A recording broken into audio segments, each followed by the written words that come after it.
Ada yang tanya kepada saya, apakah fenomena coronavirus yang terjadi saat ini ada hubungannya dengan penggenapan Wahyu 6 ayat 8 yang bunyinya, dan aku melihat sesungguhnya ada seekor kuda hijau kuning dan orang yang menungganginya bernama Maut dan kerajaan maut mengikutinya. Dan kepada mereka diberikan kuasa atas 1/4 dari bumi untuk membunuh dengan pedang dan dengan kelaparan dan sampar dan dengan binatang-binatang buas yang di bumi. Kalau menurut saya fenomena yang terjadi saat ini bukan penggenapan dari Wahyu 6 ayat 8. Ini merupakan awal. Apa yang akan terjadi dalam penggenapan Wahyu 6 ayat 8 itu bukan sesuatu yang seringan saat apa yang terjadi saat ini. Hari ini katakan yang meninggal 10.047 orang. Berarti mungkin sejak Desember. Hitunglah 3 bulan baru 10.000. Tapi kalau yang dinyatakan dalam Wahyu 6 ayat 8 dikatakan 1/4 dari populasi bumi. Jadi kalau populasi bumi sekarang sekitar 7,5 miliar, ini data tahun 2017 ya, maka seperempatnya itu adalah sekitar 1,8 miliar. Nah, Anda bisa bayangkan seberapa banyak, seberapa besarnya yang akan terjadi apabila penggenapan dari Wahyu 6 ayat 8 tersebut. Lalu apa yang sebenarnya sekarang sedang terjadi? Saya berpikir bahwa apa yang sekarang terjadi lebih pada penggenapan dari Lukas 21 ayat 11, yaitu baru menjelang masa tribulasi. Dalam Lukas 21 ayat 11, dan akan terjadi gempa bumi yang dahsyat, itu sudah terjadi banyak ya di berbagai tempat, dan ada penyakit sampar dan kelaparan. Jadi ini baru tanda-tanda awal masa penderitaan. Jadi apa yang terjadi sekarang merupakan suatu tanda mendahului sebelum terjadinya masa tribulasi yang besar itu. Kapan masa tribulasi itu akan terjadi, yaitu hanya Tuhan yang tahu ya. Tapi tanda-tandanya seperti Alkitab mengatakan bahwa menjelang masa kedatangan Tuhan itu seperti wanita yang akan melahirkan. Semakin hari semakin intens dan semakin kuat tanda-tandanya. Saya juga berpikir bahwa apa yang terjadi sekarang merupakan penggenapan dari Wahyu 17 juga, di mana dalam Wahyu 17 ada simbol-simbol yang mana dalam simbol-simbol itu kita bisa menarik suatu kesimpulan bahwa di akhir zaman saat Antikristus mempersiapkan kerajaannya, kedatangannya, maka ia akan menyebarkan 4 roh yang sangat kuat, yaitu roh penyembahan berhala, roh percabulan dan persinahan, roh mamon, dan roh ketakutan. Nah, saat ini yang sedang terjadi adalah roh ketakutan. Di seluruh dunia terjadi ketakutan yang besar, hanya gara-gara virus yang kecil yang nggak kelihatan dengan mata. Saya juga berpikir bahwa apa yang terjadi sekarang juga adalah penggenapan dari kitab Daniel 12 ayat 9-10 yang mengatakan, tetapi malaikat itu menjawab, pergilah Daniel, sebab firman ini akan tinggal tersembunyi dan termeterai sampai akhir zaman. Maksudnya sampai saat ini ya, saat ini kita udah masuk akhir zaman. Ayat 10 mengatakan banyak orang akan disucikan, akan dimurnikan dan diuji. Tetapi orang-orang fasik akan berlaku fasik. Tidak seorang pun dari orang fasik itu akan memahaminya, tapi orang bijaksana akan memahaminya. Jadi kita ini sedang masuk dalam masa disucikan, dimurnikan, dan diuji mengenai iman kita. Apakah dalam keadaan seperti ini iman kita masih tetap bertahan? Apakah kita masih percaya bahwa ada Tuhan yang melindungi kita? Meskipun tentu saja kita tidak boleh ya sembarangan ada orang sakit corona di sekitar kita peluk-peluk gitu ya. Tidak seperti itu. Kita tetap harus bijaksana. Karena Alkitab juga di ayat yang lain mengatakan orang bijaksana kalau melihat bahaya di depan tidak langsung malah bablas tapi menghindar, maka ia selamat dari celaka. Ini adalah saat dimana kita semua disucikan. Apa maksudnya disucikan? Karena menjelang kedatangan Tuhan, orang-orang yang tidak suci tidak akan bisa melihat Tuhan. Daniel 12 ayat 10 mengatakan banyak orang akan dimurnikan, dan dalam bahasa Inggris dikatakan purified and made white. Dibuat menjadi putih, menjadi bersih. Jadi bukan hanya tangan kita kasih hand sanitizer atau cuci tangan, tapi Tuhan mau juga kita dimurnikan. Hati kita, tujuan kita, motivasi kita semua akan dimurnikan, akan diuji.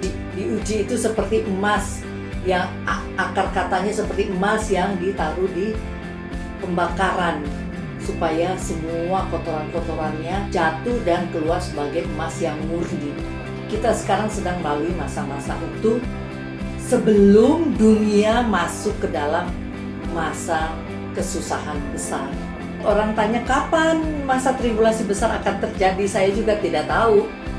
Tapi mari kita lihat apa yang terjadi di dunia. Selama masa hidup saya, belum pernah saya melihat sesuatu terjadi seperti ini. Presiden-presiden, kepala-kepala negara membuat statement bahwa negara dalam keadaan emergency, dalam keadaan darurat. Sampai hari ini 177 negara sudah terinfeksi oleh virus corona ini. Belum pernah saya lihat oleh satu wabah seperti ini, semua tempat-tempat besar seperti di Mekah, di Vatikan, dan di turis-turis spot yang biasanya ramai, pack, bisa jadi sangat kosong. Bukan itu aja, negara-negara di jalanan-jalanan itu menjadi sepi seperti kota mati. Belum pernah terjadi yang seperti ini. Dulu, saat Tuhan Yesus mengatakan bahwa bait suci akan hancur dan dibangun dalam 3 hari, mungkin orang saat itu berpikir, mana mungkin bangunan sebesar ini dalam 3 hari. Tapi oleh keadaan virus corona ini kita bisa lihat, China membangun rumah sakit yang sebegitu besarnya hanya dalam waktu 2 minggu. Jadi saat ini kita melihat bahwa sesuatu yang dulu saat nubuat dikatakan itu sepertinya tidak mungkin, sekarang mungkin sekali untuk membangun satu bait suci yang hancur bisa dibangun dalam 3 hari. Karena teknologi sudah memungkinkan. Dan juga dulu saat Yohanes mengatakan dalam Wahyu 13 bahwa akan bangkit seorang yang angkanya 666 akan menguasai dunia, saat itu mungkin akan sulit. Wah, dunia segitu besar, bagaimana seseorang bisa mengendalikan bumi yang sedemikian besarnya? Tapi dengan keadaan saat ini kita melihat sangat mungkin. Oleh satu virus corona mengendalikan seluruh dunia, sehingga presiden bisa menyatakan statement-statement tentang emergency dari negerinya, dan semua patuh. Jalan-jalan menjadi sepi, kota-kota menjadi sepi. Ada yang mengatakan bahwa virus corona ini berasal dari kelelawar, dan ada film beberapa tahun yang lalu yang mirip seperti apa yang terjadi sekarang. Justru saya merasa ada sesuatu yang seperti di frame, didesain, masyarakat sudah di frame cara berpikirnya, yaitu bahwa virus ini adalah sangat contagious dan virus ini berasal dari kelelawar. Bisa jadi benar. Jadi itu memang adalah suatu kecocokan yang sangat cocok, yang absolut cocok. Tapi bisa juga ini merupakan suatu pengalihan dari apa yang sebenarnya terjadi. Bisa saja apa yang terjadi dengan virus ini adalah virus yang memang sengaja dibuat oleh sesuatu kekuatan yang tidak semua orang bisa lihat saat ini, yang ingin menguasai dunia. Bahkan ada teori yang mengatakan bahwa United Nations mempunyai target tahun 2030 semua orang kita, semua manusia itu sudah mempunyai apa yang disebut digital identity. Dan digital identity ini bisa dimasukkan bersama dengan vaksin.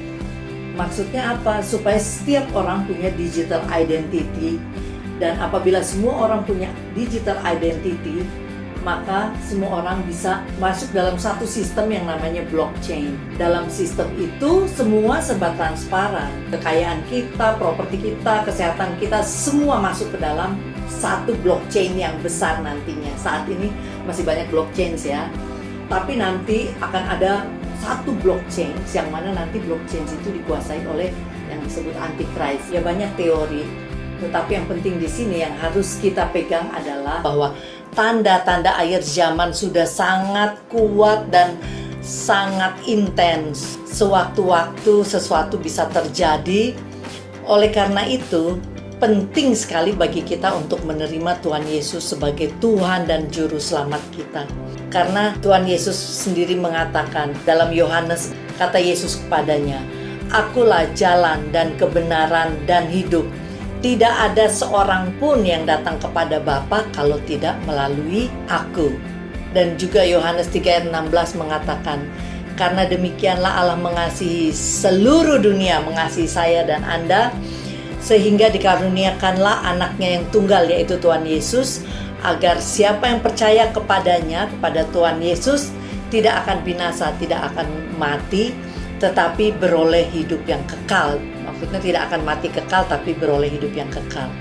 Dan pesan bagi orang-orang percaya saat ini adalah saat yang sangat baik untuk introspeksi diri, untuk kembali dari jalan-jalan kita yang tidak seturut dengan firman Tuhan, untuk berhenti segala sesuatu yang kira-kira tidak menyenangkan hati Tuhan. Inilah saatnya kita membersihkan diri, bukan hanya tangan, tetapi hati kita bersihkan, cara hidup kita bersihkan.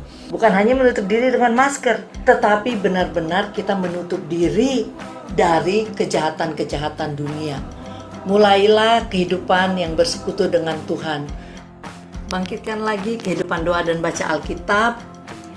Tuhan Yesus memberkati. Bagi mereka yang ingin menerima Yesus sebagai Tuhan dan Juru Selamat, saya ingin mengajak Anda berdoa bersama saya. Mari kita berdoa. Bapa di surga, saya mengucap syukur untuk hari ini. Saya sudah mengerti bahwa hanya melalui Yesus Kristus, satu-satunya Juru Selamat, saya akan diselamatkan. Saya mengaku bahwa saya telah berdosa, sejak lahir saya telah berdosa. Saya mohon ampun semua dosa-dosa saya ya Tuhan. Saya percaya bahwa Tuhan Yesus sudah datang ke bumi untuk menebus dosa saya. Telah mati di kayu salib, turun ke dalam kerajaan maut, dan pada hari yang ketiga telah bangkit dari antara orang mati untuk menyelamatkan saya. Saya buka hati, pikiran, dan roh saya untuk menerima Yesus sebagai Tuhan dan Juru Selamat saya, sebagai satu-satunya Tuhan yang saya andalkan untuk keselamatan jiwa saya dan keluarga saya. Dalam nama Tuhan Yesus Kristus, saya berdoa, Tuhan masuklah ke dalam kehidupan saya. Jadilah Tuhan, Raja dalam kehidupan saya. Saya menyerahkan hidup saya mulai sekarang sampai selamanya ke dalam tangan-Mu. Dalam nama Tuhan Yesus saya berdoa. Amin. Anda yang bersama saya mengucapkan doa tadi, saya ucapkan selamat. Tuhan Yesus memberkati.